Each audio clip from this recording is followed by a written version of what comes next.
You smell of dust and failure, Arthur. And his money smells of a future you'll never have. This was Arthur Penright's first thought as he pushed open the heavy oak door to his kingdom. Not the silence, broken only by the hum of the old ventilation system, but the air itself. Instead of the familiar, dry, sweet dust of ages, a foreign, intrusive scent hit his nostrils. Sweetish, with notes of jasmine and sandalwood. It was Eleanora's perfume, the one she only used for special occasions. This scent had no right to be here. The archive was his sanctuary, a place where the world submitted to the logic of catalog cards and chronological order. Eleanora, with her bright, pulsating energy, called this place a dusty tomb. She never came here of her own free will. Her world consisted of calls, meetings, and the glare of spotlights, a world Arthur watched from the sidelines with quiet admiration, but in which he never felt he belonged. He was the guardian of the past. She was the conqueror of the present. This smell in his sanctuary was tantamount to sacrilege, a crude invasion of the living, screaming present into the serene past. Arthur walked slowly into the room, his rubber-soled shoes silent on the worn linoleum. He placed his briefcase on the massive oak table that had served as his workspace for the past 20 years. The surface of the table was empty, save for a stack of folders. He took off his tweed jacket, hung it neatly on the back of his chair, and adjusted his corduroy trousers. Rituals were important. They created predictability in a chaotic world. But today, the ritual was broken. The scent of Eleanora's perfume followed him, clinging to the air, defiling its purity. He went to the window and opened it slightly, letting in the cool morning air. Stepping away from the window, he saw something shiny. He moved closer, his heart giving a dull, anxious thud. He bent down, and his fingers touched cold metal. It was a gold earring, delicate, teardrop-shaped, with a tiny diamond at its base. He recognized it instantly. It was his gift to Eleanora for their 10th anniversary. He remembered how she had laughed when she opened the velvet box, how her dark eyes had shone brighter than the diamond itself. "They're too good for your dusty mouse, Artie," she had said then. But she had put them on, and her smile was dazzling. Now one of those earrings lay here, on the dusty floor of his archive. The cold metal in his palm felt like a piece of evidence, irrefutable proof of her presence. She had been here, secretly, without him. Why? The thought was so monstrous that he tried to push it away. Maybe she had stopped by last night to surprise him? But Eleanora didn't do surprises like that. She respected his work, but she didn't share his passion. To her, the archive was just a place where her husband spent his days hunched over dead papers. He clenched the earring in his fist. The metal dug into his skin. An icy suspicion, as cold and sharp as a needle, began to seep into his mind, freezing the familiar warmth he felt for his wife. A lie had a scent, and today, it smelled of jasmine and sandalwood. A sense of foreboding, no longer shapeless but chillingly specific, tightened its grip on his insides. He turned to the far corner of the archive, where a massive steel safe stood. It wasn't just a safe. It was a citadel, the heart of his world, where the most valuable, most fragile documents protecting the city's history from oblivion were stored. Deeds of gift, old maps, the wills of the city's founders. His steps toward the safe were heavy, as if he were walking through thick clay. Every muscle was tense. He reached for the round handle of the lock. Had someone tried to force it open? No, that would have been too crude. His fingers, accustomed to precise, measured movements, rested on the combination dial. He began to turn it, the sequence of numbers known only to him and the museum's director, Dr. Finch. A click, another, and the final, dull thud. Arthur pulled the heavy door toward him. Inside, everything was in its place. Leather-bound folders, acid-free cardboard boxes, parchment scrolls. Order. But it was only a superficial order.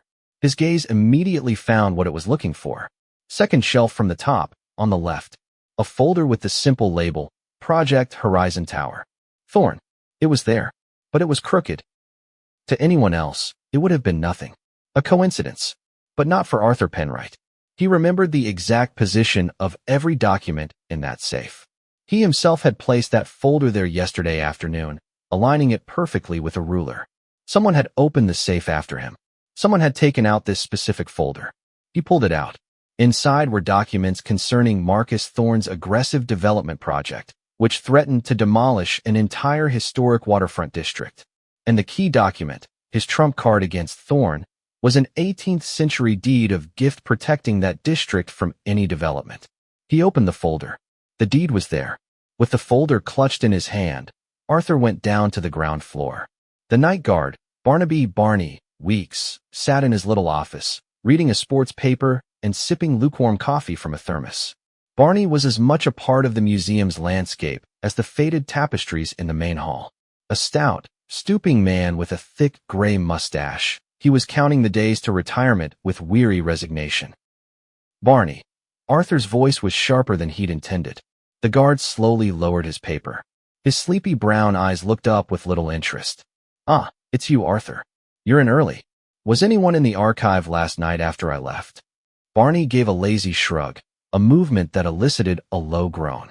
"My back. Who'd go in there? Besides you, of course. Nobody loves those dusty papers like you do. This is important, Barney. Did anyone come into the museum after closing?" The guard furrowed his brow, trying to retrieve something from a memory cluttered with yesterday's game scores. "Well, Dr. Finch was here. He left late. Was showing some important sponsor around." Arthur's heart skipped a beat. "A sponsor? Who exactly?" "Can't remember the name. A flashy sort. Expensive suit.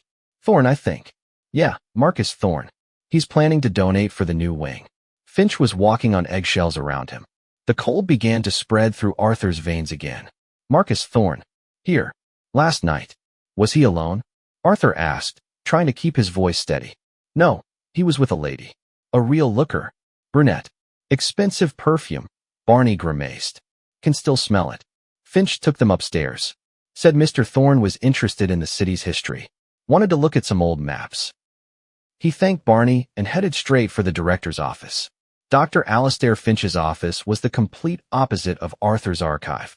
A carefully orchestrated mess reigned here. Art books were arranged on the coffee table to display their titles. Reproductions of impressionist paintings hung on the walls, and the director himself sat behind a huge antique desk that was clearly too big for him. Finch, a frail, stooping man with watery eyes behind thick, horn-rimmed glasses, was the embodiment of bureaucratic cowardice. "Arthur, to what do I owe the pleasure?"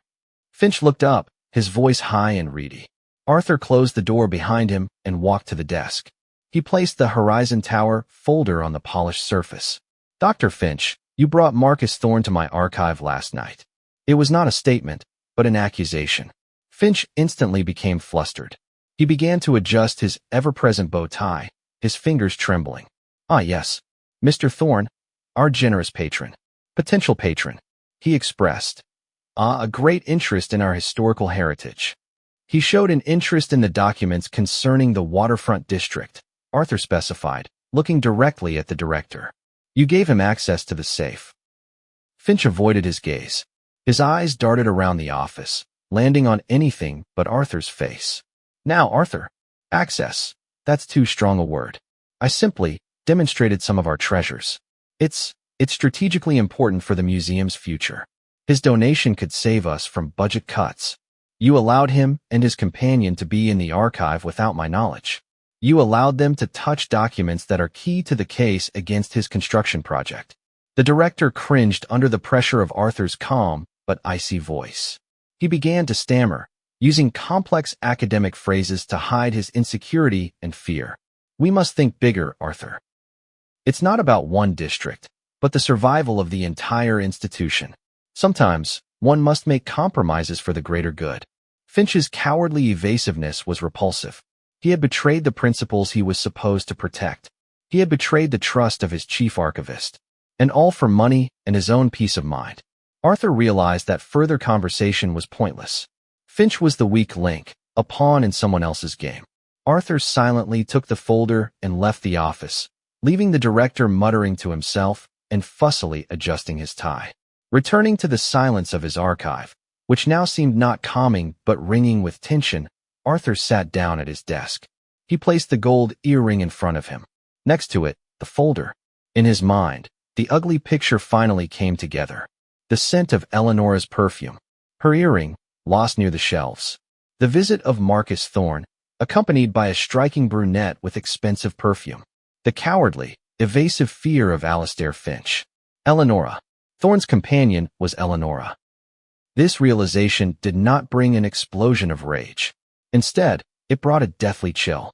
It wasn't just about the affair. That would have been painful, humiliating, but understandable. This was something far worse. She wasn't just cheating on him with Marcus Thorne. She was actively helping him. She was using her husband, his position, his work, his sanctuary, to help her lover in his ruthless ambitions. She had brought the enemy into the very heart of his world. It was a double betrayal. Every aspect of his life he had considered unshakable, his marriage and his work, was built on a lie. A cold rage, pure and sharp, displaced the shock and pain. He took all the documents related to Thorne and the land for the Horizon Tower from the safe, and he found what they had left behind. In their haste, in their arrogance, they had made a mistake. Inside one of the folders, tucked between two sheets of technical plans, was a check from the Astoria, one of the most expensive restaurants in the city, folded in four. The date on the check was the evening before last. Arthur unfolded it. The amount was substantial, but that's not what caught his attention.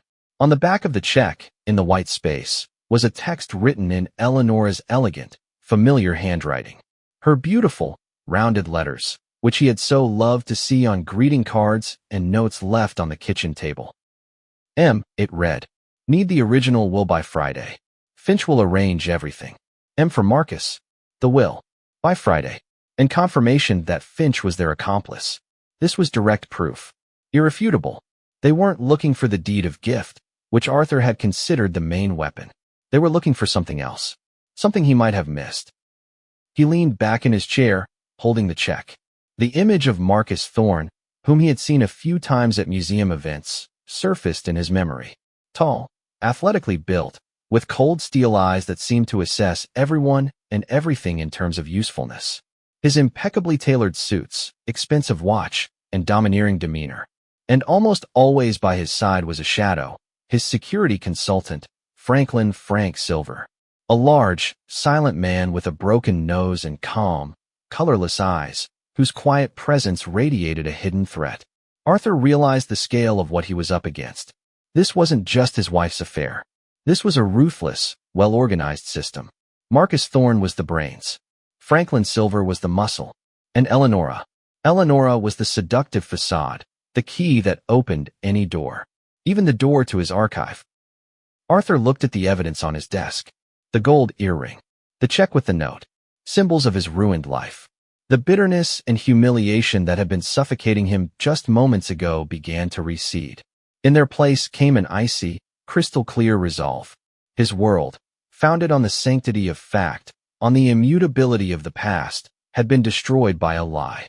Well then, he would use facts to destroy their lie. His motivation had changed. It was no longer about protecting the waterfront district. It was not about saving his marriage. Now, his goal was the restoration of truth. At any cost. The betrayal had awakened something dormant in the quiet archivist. Something cold, analytical, and ruthless. With the methodicalness that was the essence of his nature, Arthur Penwright took a clean archival envelope made of acid-free paper. He carefully placed the gold earring and the folded check inside. He took a pen and, on the flap of the envelope, wrote in calligraphic script the date, the exact time, and a brief description of the contents. He was no longer searching for a document to protect it. He was searching for a weapon. He was searching the past for something that would destroy Marcus Thorne and Eleonora Penwright in the present. His fingers paused over the keyboard, and then, with cold precision, began to type keywords into the search bar. Thorne, Marcus, Will, and the name of the plot of land for the Horizon Tower.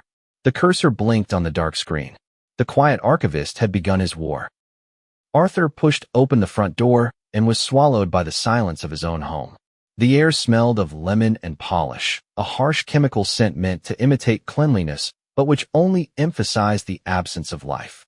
He took a few steps across the flawless light maple parquet, which reflected the cold light from hidden ceiling fixtures. The house was Eleonora's kingdom, and every object in it served as a monument to her ambitions. Arthur stopped in the center of the living room, feeling like an exhibit in someone else's installation.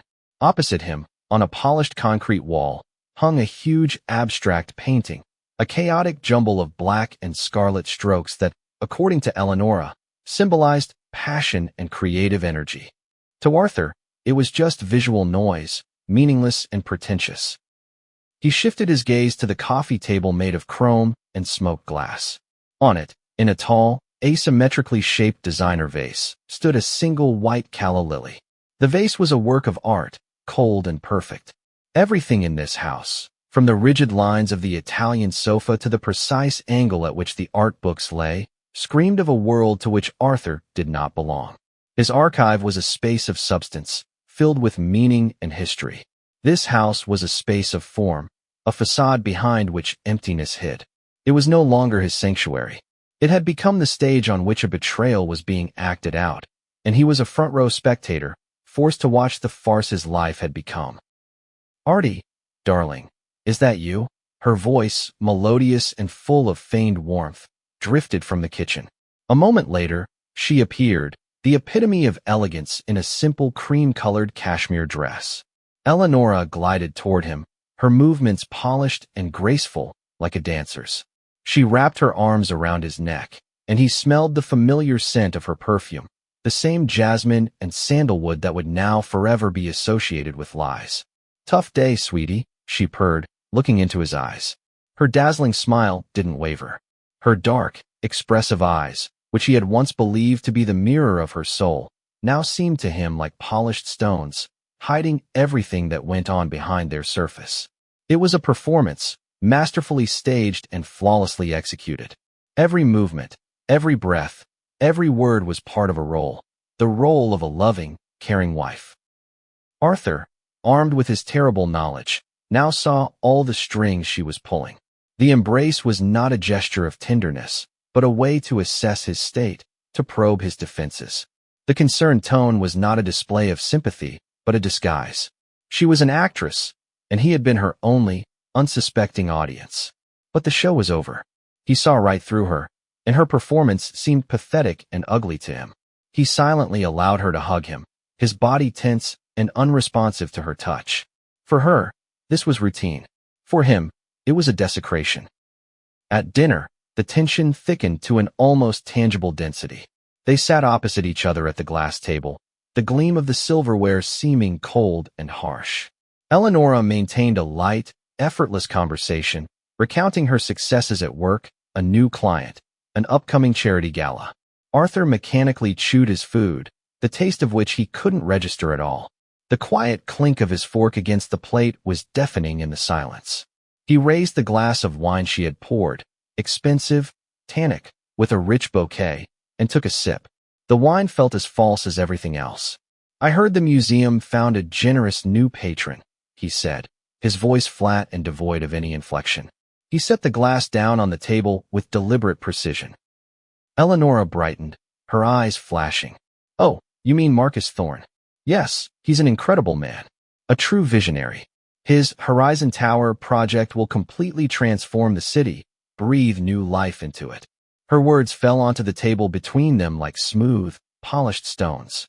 Every word of praise for Thorne was a small, venomous jab at Arthur. She wasn't just lying. She was relishing the lie, reveling in it. She was weaving a web of deceit around him, confident in his blindness. "They say his methods are rather aggressive," Arthur continued, watching her reaction closely. He chose the word, aggressive, deliberately, to see if her mask would slip. She just waved a graceful hand, the diamonds on her slender wrist flashing. "That's called business acumen, Artie. To create something great, sometimes you have to be decisive. The old must make way for the new. That's the law of progress." She delivered the line with such conviction that for a moment, Arthur almost believed she bought into the nonsense herself. But he saw the cold calculation in her eyes. She wasn't talking about buildings. She was talking about him. He was the old that had to make way. After dinner, as they moved to the living room, his gaze fell upon a new object on the white marble mantelpiece. Among the familiar family photos and silver frames and porcelain figurines stood a heavy, massive pen made of polished black obsidian. 2 elegant letters were engraved on its gold clip, MT. It was placed in plain sight, casually, yet defiantly. It wasn't just an object, it was a flag planted on conquered territory. "What is this?" he asked, though he already knew the answer. Eleonora followed his gaze. Not a shadow of embarrassment crossed her face. "Oh, that? A small token from Marcus. A thank you for a little PR consultation on his project. A lovely little trinket, isn't it?"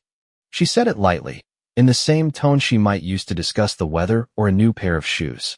A trinket, an expensive gift from her lover, displayed in the center of their shared home, was just a trinket to her. This wasn't carelessness. It was a brazen, cynical display of power. She wasn't afraid of being caught. She despised him so much that she didn't even feel the need to hide the evidence. She was challenging him, confident that he was too weak, too absorbed in his dead papers, to do anything about it. Arthur looked at the black, cold pen, and it felt as if he were looking at the tombstone on the grave of his marriage. Later that evening, Eleonora casually left the latest edition of the city newspaper on the coffee table. It was open to a page announcing the next day's public hearings. A large headline read, "Horizon Tower, the future or a threat to heritage?" Beside it was a photograph of Marcus Thorne, confident, smiling, radiating power and success. "Oh, look," Eleonora said, pointing to the article. "The hearing for Marcus's project is tomorrow. Maybe you should go? I'm sure you'd find it interesting. After all, it concerns the city's history." Her voice was the very picture of innocence. But Arthur could hear the veiled mockery within it. This wasn't a suggestion. It was an invitation to an execution. She wanted him to be there. She wanted him to witness her lover's triumph and his own complete, crushing defeat with his own eyes.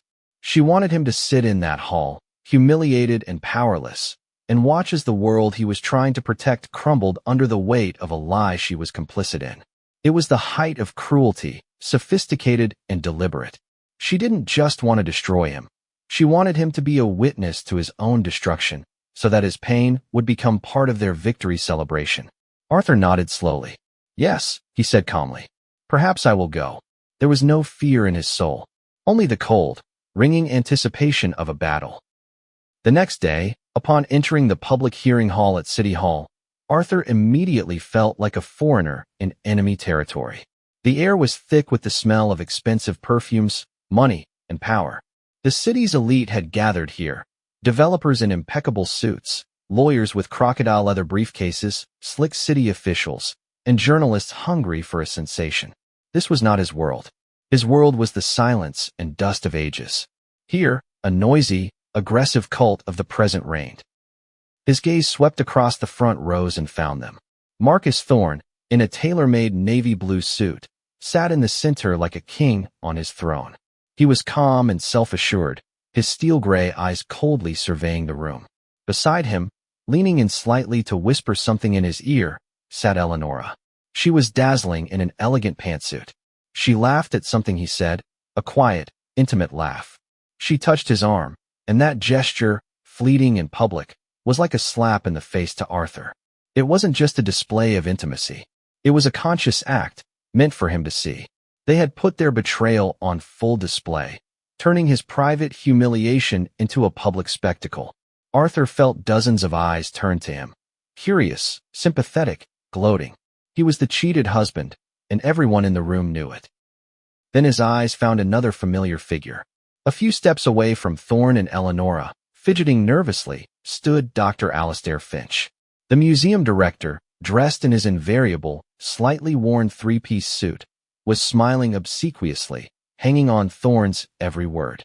His watery eyes, behind the thick lenses of his glasses, darted from Thorne to Eleonora and back, full of sycophantic fear. He resembled a court jester, desperately trying to please his powerful patron. In that moment, the entire picture locked into place for Arthur. This wasn't just a love triangle. It was a conspiracy, well-organized and ruthless. Thorne was the mastermind, the source of power and money. Eleonora was his charming weapon, the key that opened the right doors and hearts. And Finch was the weak, cowardly link, the pawn they used to give their actions a veneer of legitimacy. His boss, his wife, and her lover, they stood there together, a single team united by a common goal, to destroy everything he held dear. He looked at the trio, and there was no more pain, only an icy, analytical contempt. He saw not people before him, but a system, a mechanism of lies that he had to understand and dismantle. When Marcus Thorne rose to the podium, a hush fell over the room. He scanned the audience with his commanding gaze and smiled, a charming smile that didn't reach his eyes. He began to speak of the future, of progress, of new opportunities for the city. His speech was a masterpiece of manipulation. He didn't deny the historical value of the waterfront district. On the contrary, he extolled it. "We are not destroying history," he said, his voice sincere. "We are paying homage to it. The Horizon Tower will not be a monument to oblivion, but a symbol of how our glorious past can become the foundation for an even greater future. We will preserve key architectural elements. We will create a museum exhibit right in the lobby of the new building."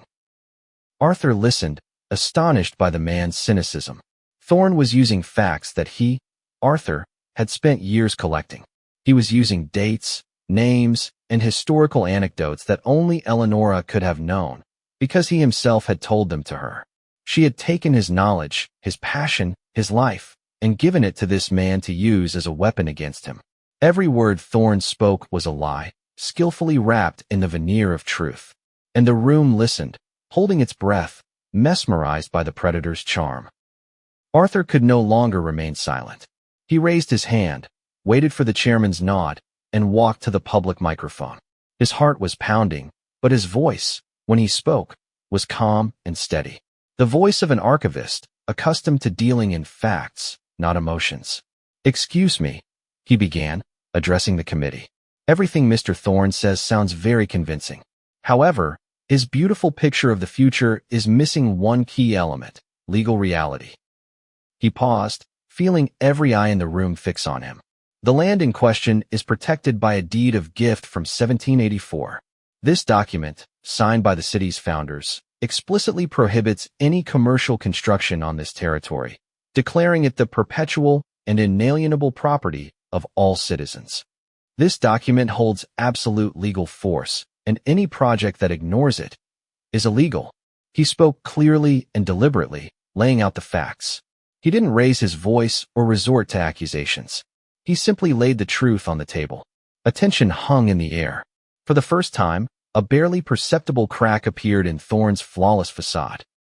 Thorne didn't falter. He listened to Arthur with an expression of patient condescension, then smiled his cold smile again. "Thank you, Mr. Penwright," he said, deliberately pausing before the surname. "We appreciate your dedication to history. However, to dispel any doubts, I would like to invite to the microphone a man whose competence in this matter is beyond question. The director of our esteemed city museum, Dr. Alastair Finch." All heads turned to Finch. The director flinched when he heard his name. He walked slowly to the podium, as if on legs made of cotton. He avoided looking at Arthur. He took off his glasses, wiped them with a trembling handkerchief, put them back on, and stared at his notes. Yes, he began, his voice high and reedy. "The matter of the deed of gift is certainly of, academic interest. However, after careful consideration, we at the museum have concluded that, the historical context and the changing urban realities allow for a, shall we say, more flexible interpretation of this document. Its significance, from a modern perspective, is somewhat exaggerated. It should not be an insurmountable obstacle to such an important development project for the city." It was a stab in the back. A public one. A devastating one. His own boss, the man who should have been the chief guardian of history, had just betrayed him and everything they were supposed to fight for. A murmur filled the hall. Quiet at first, then growing louder. People were whispering, shaking their heads. Some were smirking. Arthur stood at his microphone as if on a scaffold. He was alone. His truth had been declared an exaggeration. His professionalism had been called into question by his own supervisor. He had been branded a petty bureaucrat, a dusty archivist clinging to the past and hindering progress. He looked up and met Thorne's gaze. The tycoon's face was one of open triumph. He had won. Then Arthur looked at Eleonora. She wasn't laughing. She was looking at him with a cold, almost clinical detachment, as if at an insect under a microscope. A faint, contemptuous smirk played on her lips. This was her triumph. She hadn't just helped her lover win the battle for the project. She had orchestrated this public humiliation. She was savoring every moment of his disgrace. She wanted him broken. Arthur Penwright turned silently and walked back to his seat. He moved slowly, his back straight, ignoring the whispers and stares. He sat down and folded his hands in his lap. Something inside him had burned out. The pain, the shock, the bitterness of humiliation, it all vanished, turned to ash. And from that ash, something new was born. Cold, hard, and heavy as obsidian. Hatred, pure, concentrated, devoid of all emotion. He was no longer a victim. Victims suffer. He was an observer, an analyst. He looked at the stage where this farce was being played out and saw not victors, but adversaries. He memorized their faces, their words, their smug smiles. His wife's betrayal, his boss's cowardice, and his enemy's arrogance had not broken him. They had forged him. In that hall, under the spotlights, in an atmosphere of lies and cynicism, the quiet archivist died. And in his place was born an arbiter of justice, patiently awaiting his hour. The war was just beginning. The public humiliation did not break Arthur Penwright. It seared him, burning away everything superfluous from within.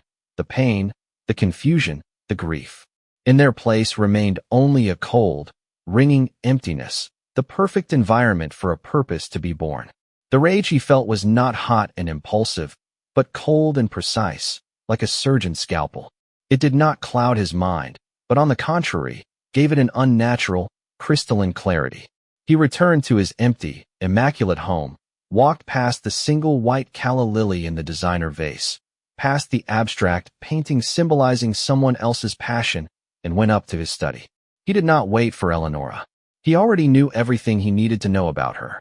Now he needed facts, irrefutable, documented evidence that could be cataloged like any other historical artifact. The betrayal of his wife and his boss was an event to be recorded, not endured. Night fell on the city, covering it with its indifferent velvet. Arthur waited until the hands of the clock stood still at 2 in the morning, the time of ghosts and archivists.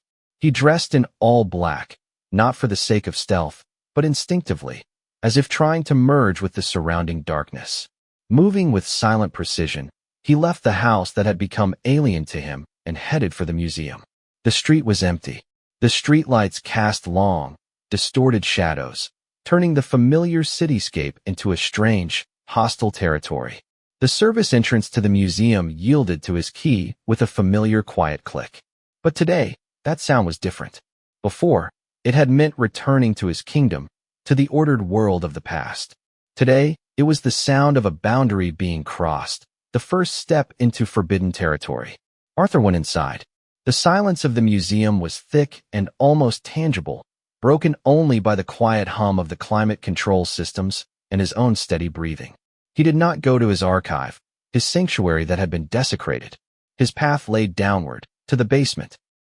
The door to the basement was locked with a simple lock, the key to which hung on a common board labeled electrical room. Dr. Finch had always neglected this place, considering it a dumping ground for outdated equipment. Arthur turned the key, and the heavy metal door creaked open, releasing a wave of cold, stale air that smelled of damp concrete, dust, and ozone from old wiring. He stepped over the threshold, and the darkness swallowed him. This was not his kingdom. His world was one of order and light, albeit artificial. The basement was the embodiment of chaos and oblivion, the grimy underbelly of the museum's respectable facade. And it was here, in this darkness, that he intended to find the truth. Flipping a switch, Arthur caused a single, dim light bulb in a wire cage to flicker to life under the ceiling. Its yellow, sickly light snatched from the gloom rows of rusting metal shelves, cluttered with decommissioned office equipment, old exhibition stands, and boxes of yellowed catalogs. Dust lay thick and undisturbed on everything, like a shroud. Arthur moved down the narrow aisle, his footsteps the only sound in this kingdom of forgetting. He acted without fuss, his movements precise and measured. He was not a burglar, skulking under the cover of night. He was an archivist, descending into the stacks to find a necessary document. Only this time, the document was digital. His target was in the far corner, covered by a tarp. An old server rack, decommissioned several years ago. The surveillance system is completely broken, Arthur, Finch had said at the time, avoiding his gaze. It's too expensive to repair. It's easier to just turn it off. Arthur had always suspected that Finch had simply cheaped out, and the system was not so much broken as powered down. It was a gamble based on a knowledge of human nature, specifically, the cowardly and stingy nature of Dr. Alastair Finch. Removing the tarp and raising a cloud of dust, Arthur surveyed the object. The server rack was an outdated but reliable model. He found the power cable, traced it to a distribution panel on the wall, and flipped a switch. The heart of the dead eye was beating again. Arthur connected an old laptop he had brought with him to a service port. He was not a hacker, but over the years, he had had to deal with a wide variety of cataloging and data storage systems. He worked patiently, methodically, like a restorer removing layer after layer of centuries-old grime from an ancient manuscript. He entered default passwords, tried administrative commands, restored configuration files from backups that the system automatically created but which no one had ever bothered to delete. It was painstaking, almost meditative work. An hour later, the system yielded. The austere menu of the surveillance software appeared on the laptop screen. The archive of recordings was intact. Arthur took a deep breath. He selected the date he needed, the night before the hearing, the night the deed of gift had disappeared. He started the playback from the camera pointed at the corridor outside his archive. At first, the screen showed only emptiness. And then, two figures appeared in the frame. Marcus Thorne and Eleonora Penwright. Arthur's heart didn't flutter. It simply stopped for a moment, then resumed, but differently, pumping not blood through his veins, but ice water. He watched the screen with the detachment of a pathologist studying the cause of death. They walked with confidence, like they owned the place. Eleonora laughed, throwing her head back, and her laughter, even silent, seemed deafening to him. Thorne was saying something to her, leaning close to her ear. And then, right at the entrance to the archive, to Arthur's sanctuary, Thorne stopped and placed a hand on Eleonora's waist. It was a possessive, intimate gesture. She didn't pull away. She pressed against him, placing her hand over his for a moment. It lasted only a few seconds, but for Arthur, those seconds stretched into an eternity. This wasn't just proof of an affair. It was visual confirmation of the complete and absolute desecration of everything he considered his. The suspicion born from the scent of her perfume had become an irrefutable truth, burned onto digital film. But the film held another secret. Arthur rewound the footage a few minutes, and he saw what completed the entire picture. Dr. Alastair Finch emerged from his office. He scurried ahead of Thorne and Eleonora, his back bent in a servile stoop. He was smiling obsequiously, rubbing his hands together.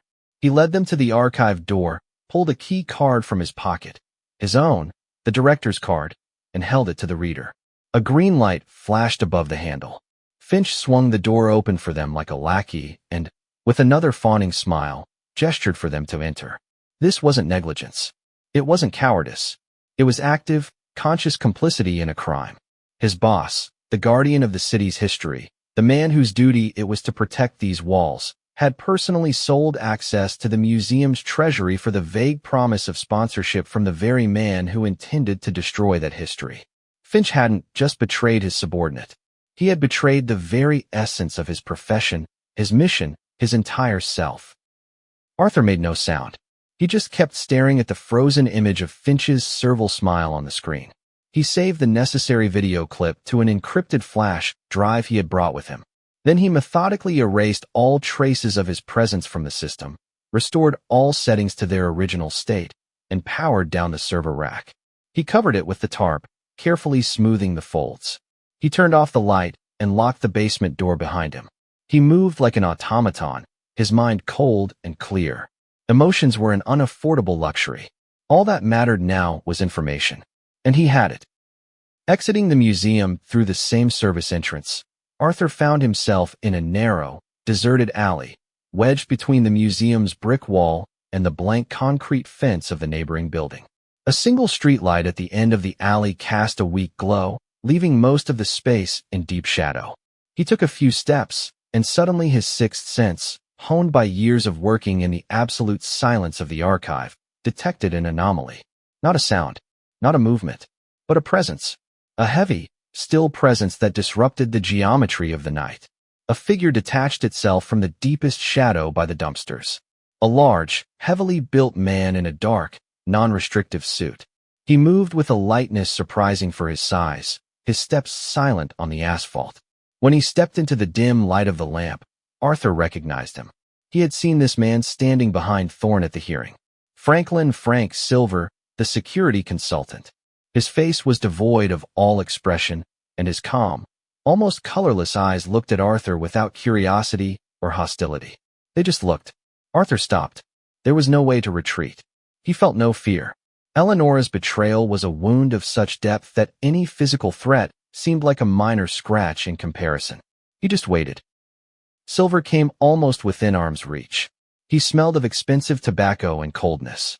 He spoke quietly, slowly, his voice even and emotionless, as if he were reading a weather report. "Some old documents are best left in the dust," he said. "Marcus Thorne values his peace." It was a standard, almost banal threat. But then Silver paused, and his colorless eyes seemed to peer right into Arthur's soul. "Your wife, Eleonora, understands that," he added. This wasn't just a blow. It was a calculated, cruel jab aimed at the very heart of the wound. The mention of Eleonora was no accident. It was a message. They weren't just threatening him. They were reminding him exactly who had betrayed him. They were letting him know that she was on their side now, in their world, where problems were solved like this, in dark alleys, with quiet, colorless voices. They didn't just want to scare him. They wanted to humiliate him, to crush him, to remind him that he had lost everything, and that his own wife was an accomplice to it all. Silver's threat was meant to break Arthur, to make him back down, to scurry back into his dusty world. But it had the opposite effect. Seeing this physical embodiment of Thorne's world, a world of quiet force, veiled threats, and cynical cruelty, Arthur felt the last vestiges of fear evaporate, giving way to something hard and cold as obsidian. Eleonora had already inflicted the worst pain a human being could inflict. He had nothing left to lose. He was empty, and you can't break an empty vessel. He stared silently into Frank Silver's colorless eyes. He didn't answer. He didn't nod.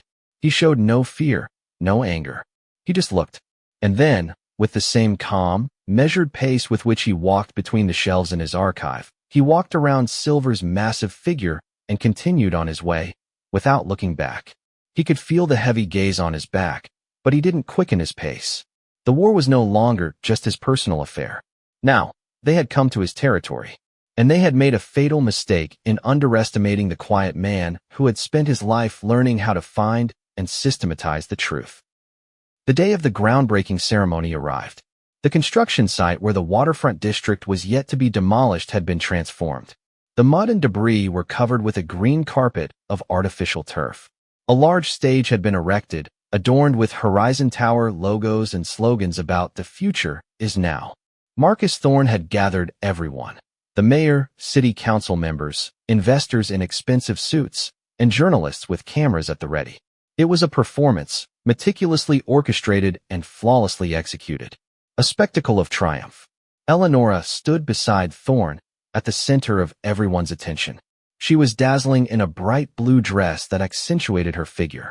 She smiled, she laughed, her eyes shone. She was the queen of this ball, built on the ruins of the past and the wreckage of her own marriage. This was supposed to be the culmination of their victory, their joint ascent. Marcus Thorne approached the podium to a round of applause. He swept the crowd with his powerful, charming smile. He spoke of progress, of jobs, of a new face for the city. His voice was strong and confident. "We are not just building a building," he proclaimed. "We are building the future. And we are doing it on a solid foundation of honesty, transparency, and a deep respect for the history of our great city." At the very moment the word transparency left his lips, several key figures in the crowd, the city's most influential political columnist, the head of the opposition party on the city council, the editor of the evening news, simultaneously felt their smartphones vibrate. They had received an anonymous email. It contained no text, no explanation, just a single attached file, a short video. Arthur Penwright didn't see this. He was sitting in the absolute silence of his archive, his sanctuary restored. His laptop sat on the desk before him. He had just pressed send. He had used the same public arena where he had been humiliated to enact his justice. He didn't raise his voice. He didn't engage in arguments. He simply provided a fact. One of the journalists, a young and ambitious technician from a news channel's camera crew, having received the file from his editor, didn't hesitate to push the video to the main broadcast server. And a second later, on the enormous screen behind Marcus Thorne, where futuristic renderings of the Horizon Tower were supposed to be displayed, another image appeared. Grainy, black and white, shot from an awkward angle. The image of a quiet museum corridor in the middle of the night. The crowd froze. The applause died. Thorne's speech was cut off mid-sentence. All eyes were riveted to the screen. They saw Eleonora Penwright and Marcus Thorne secretly entering the archive. They saw Thorne's possessive gesture. They saw her press her body against his. And then, in a final, damning shot from another camera inside the archive, they saw their kiss. Long, passionate, leaving no room for doubt. The silent camera had captured the betrayal more eloquently than any words ever could. The perfect facade crumbled in an instant. Marcus Thorne's flawless smile froze, twisting into an ugly grimace of rage and disbelief. Eleonora's radiant face contorted in horror. Her eyes widened as she realized her most shameful secret was being broadcast to the entire city, to all the people whose admiration she so cherished. A few steps away from them, in the front row, stood a deathly pale Dr. Alistair Finch. On the screen at that very moment, he was shown, smiling servilely as he opened the door for the lovers. Their meticulously planned triumph had devolved into a pathetic, ugly farce. Arthur Penwright was not present for this spectacle. He watched the live broadcast of the ceremony on his laptop. He saw the bewildered faces, heard the growing roar of the crowd, and observed the chaos he had sown with a single click. He felt no joy or gloating, only the cold, dispassionate satisfaction of order restored. That a fact had taken its rightful place. The traitors had brought the disgrace upon themselves. They had simply underestimated the quiet man whose only weapon had always been the truth. Arthur Penwright slowly closed the lid of his laptop. The screen went dark, plunging him into the silence and shadows of the archive. The first act of retribution was complete. The nights in the archive no longer brought Arthur Penwright any comfort.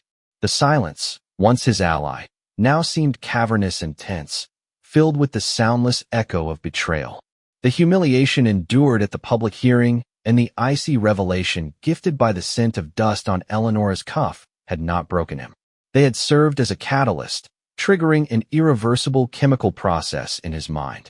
Grief and confusion had been burned away, leaving behind only the cold, crystalline structure of purpose. He was no longer the keeper of other people's stories. He had become the author of his own, and its genre was defined not by ink on parchment, but by digital code on a hard drive. The video was an act of retribution, a surgically precise strike against the self-satisfaction of those who had betrayed him. But for the archivist that Arthur remained to his core, it was not enough. He needed the root cause of the disease, the foundational document that explained the entire chain of events. Driven now not by rage, but by professional instinct, he immersed himself in his work. He set aside the city ledgers and property maps. His targets were the private family collections, donated to the museum for safekeeping decades ago, the dusty, forgotten chronicles of the rises and falls of those who had built this city. He sifted through old business ledgers, personal correspondence, and yellowed court records. His fingers, accustomed to the fragility of century-old paper, moved with a feverish speed, but his mind remained as cold as steel. He was searching for a single name, Thorne. The key surfaced in the ledger of the shipping company Merriweather and Sons, dated to the mid-19th century. Among the neat columns of figures written in a calligraphic hand, he found entries detailing a major shortfall linked to the name of one Jonathan Thorne, Marcus's great-great-grandfather. Further searches through old newspaper clippings and court archives pieced the story together. The Thorne family, then minor merchants, had attempted a major fraud by forging bills of lading for a shipment of cotton. The scheme was exposed. They were not just ruined. They were disgracefully exiled from the waterfront district. Their name became synonymous with deceit and dishonor. The family was forced to start from scratch, bearing the stigma of public humiliation. Arthur leaned back in his chair, cleaning his glasses. It all fell into place. The Horizon Tower project wasn't just an ambitious development deal. It was an act of century-old revenge. Marcus Thorne didn't just want to build the tallest building in the city. He wanted to wipe from the face of the earth the very place where his ancestors had been humiliated, erecting a giant monument to his own triumph on the ruins of their shame. His contempt for history was not merely the cynicism of a businessman. It was deeply personal, forged over generations of his family. And for the sake of this vendetta, he was prepared to destroy not just old buildings, but the legal and moral foundation of the city. The betrayal had deep, rotten roots, reaching into the very soil upon which he planned to build his future. This discovery changed everything. Arthur was no longer fighting just an unfaithful wife and a greedy developer. He was confronting history itself, twisted and turned into a weapon of vengeance. And this understanding gave his actions a new, frightening clarity. He had to find what they had been looking for. The reason Eleonora had entered his sanctuary. He walked to an old card catalog in the far corner of the archive, one that held the inventories of documents donated before the digital system was implemented. He instinctively ignored the drawers labeled Waterfront District or Land Deeds. That was too obvious. He thought like an archivist, like a man who hides a treasure not in a safe boldly labeled gold, but in an inconspicuous box marked Oat Receipts, 1888. He was looking for an anomaly, a document that had been cataloged incorrectly, perhaps intentionally, decades ago by some predecessor who understood its true value. His finger stopped on a card describing the collection of the Van Horn family, one of the city's founding fathers. At the end of a list of their personal papers and business contracts was a strange addendum, appendix to will, deed of gift, contents unlisted. This was it, a breach of protocol, an anomaly. Following the archival codes, he found the corresponding box in the farthest, dustiest section of the stacks. It was sealed with a wax seal that crumbled at a single touch. Inside, beneath a stack of yellowed letters, it lay, the document that Marcus Thorne and Eleonora had likely been searching for and failed to find. The original deed of gift. It was not just old parchment. Arthur could feel its weight, its power. The ink, though faded, retained its legal force. The text, drafted with the ornate precision of 18th-century lawyers, was unambiguous. The founding families of the city were forever deeding the land of the Waterfront District to the public trust as an inalienable asset for all future generations of citizens. Any private development on that territory was legally impossible. This wasn't just a historical artifact. It was the city's unbreakable legal heart. Holding this document, Arthur understood why Eleonora had betrayed him. It wasn't just for an affair with a powerful and wealthy man. She had helped her lover attempt the perfect crime, to destroy the very foundation of the law that protected the city from his vengeance. Her betrayal was deeper than he had imagined. She was an accomplice in an assault on the city's very soul. With the deed of gift in his hands, Arthur Penwright realized the futility of standard methods of fighting. He could go to court. He could go to the press. But he had seen how Marcus Thorne's world operated. Builders always beat librarians. He would be dragged through the courts, his reputation would be smeared, and the document itself would be declared a forgery or legally void. Thorne and his legal team would bury him under a mountain of paperwork and paint him as a crazy old crank clinging to the past. To win, he had to change the rules of the game. He had to strike not at their legal position, but at their most vulnerable point, their immaculate public reputation, the very facade they had so carefully constructed. The plan formed in an instant, cold and flawless in its cruelty. He would use their own weapons against them. They had subjected him to a public humiliation at the hearing. He would subject them to a public execution on the stage of their greatest triumph. The video of Eleonora's infidelity was not just evidence for a divorce. It was a weapon of mass destruction, and he would detonate it at the very moment they felt most invulnerable. The day of the groundbreaking ceremony was clear and sunny. On the site of the future pit, where the doomed buildings of the Waterfront District still stood, an oasis of artificial order had been laid out. Green turf hid the mud, and a large stage, adorned with Horizon Tower logos, promised a bright future. As city dignitaries and investors gathered near the stage, Arthur Penwright moved in the shadows. He wore the gray uniform of a technician, which he had procured from a museum storeroom. His face was hidden under the brim of a baseball cap. He wasn't skulking. He walked with purpose, a clipboard in his hand, like a man with a job to do. His knowledge of the downtown infrastructure was encyclopedic. He remembered the plans for all the underground utilities and service tunnels that connected the old buildings. He entered the museum basement, passed through an abandoned steam pipe conduit, and emerged in the sub-basement of the adjacent theater. From there, a narrow service corridor led directly to the back of the temporary structure erected for the ceremony. He moved like a ghost through the city's arteries, invisible to those who lived on its surface. The control booth was a small trailer set up behind the stage. It was the nerve center of the entire event, the brain of the beast. From here, they controlled the massive screen behind the speakers, the sound, the lighting. The door was locked, but it was a simple lock. A few seconds' work with a thin metal probe from his document restoration kit, and the mechanism gave way. Inside, it was cramped and cool from the running air conditioner. A young technician, assigned to monitor the equipment, was engrossed in a game on his smartphone. Audio sync check, Arthur said in a flat, nondescript voice, without looking up from his clipboard. Orders from the organizers. The technician nodded lazily, his eyes glued to his phone screen. Arthur sat down at a vacant console. He worked quickly and silently. He inserted his encrypted flash drive into a USB port. A few clicks of the mouse, and his files were uploaded into the broadcast control system, hidden in a folder labeled Backup Animated Bumpers. The quiet archivist had become the director of the coming farce, ready to bring their own meticulously constructed performance crashing down upon the traitors. He was inside the beast, and his fingers were on its heart. On the stage, bathed in the glare of the spotlights, Marcus Thorne approached the podium. He was the epitome of success. Impeccable suit, confident smile, a voice exuding power and charm. He spoke of progress, of jobs, of a new, shining face for the city. Beside him, in the front row, sat Eleonora. She was dazzling in a bright blue dress, her eyes shining with pride and adoration. She looked at Thorne as if he were a god who had raised her to this Olympus. This was her triumph, the culmination of her betrayal, the moment for which she had traded quiet love for the blinding glare of power.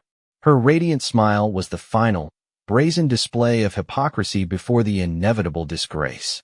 We are building the future on a solid foundation of honesty and respect for our great past, Thorne proclaimed, standing on the very ground he sought to desecrate because of a century-old family grudge.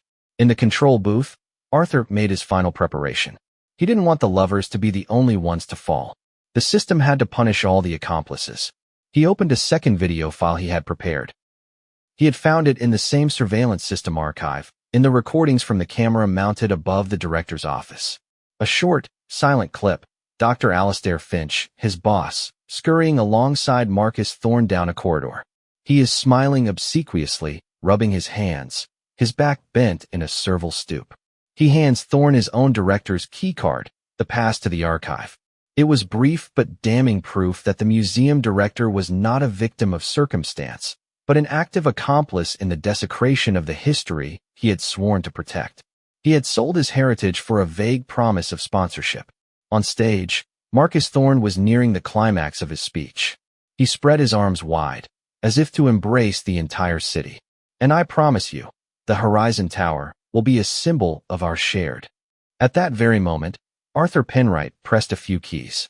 Thorne's speech was cut short. The massive screen behind him, where futuristic renderings of the tower were supposed to appear, went black for a second. The crowd froze in confusion.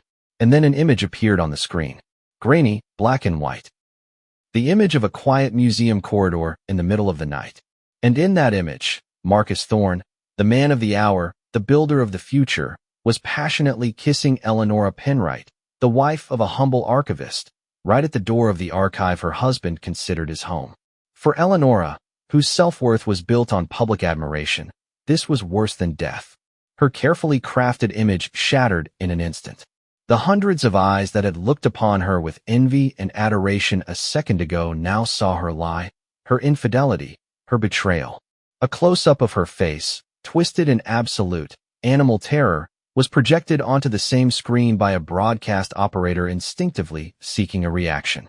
She sat petrified, her radiant smile frozen in an ugly grimace, her eyes reflecting her own magnified shame. It was payback for every joke about her boring husband, for every word of contempt for his dead papers. Marcus Thorne, a man used to controlling everything and everyone, stood in the deafening silence, watching helplessly as the screen broadcast his baseness. His entire aura of power and invulnerability evaporated. He was no longer a titan of industry changing the face of the city. He was just a common adulterer caught in the act. His grand project of century-old revenge suddenly shrank to the size of a sordid affair. His face, usually impassive, became a mask of rage and impotence. He hadn't lost money. He had lost his primary weapon, the illusion of his own greatness. But Arthur wasn't finished.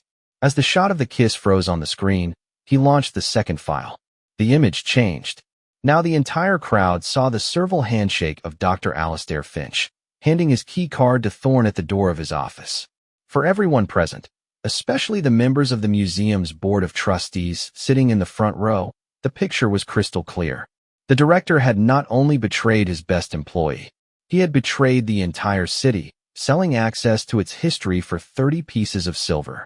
It was a quiet but devastating verdict, delivered to the man who feared scandal above all else. Finch, standing in the crowd, turned white as a sheet and seemed to shrink, stooping even lower, as if ready to sink through the floor.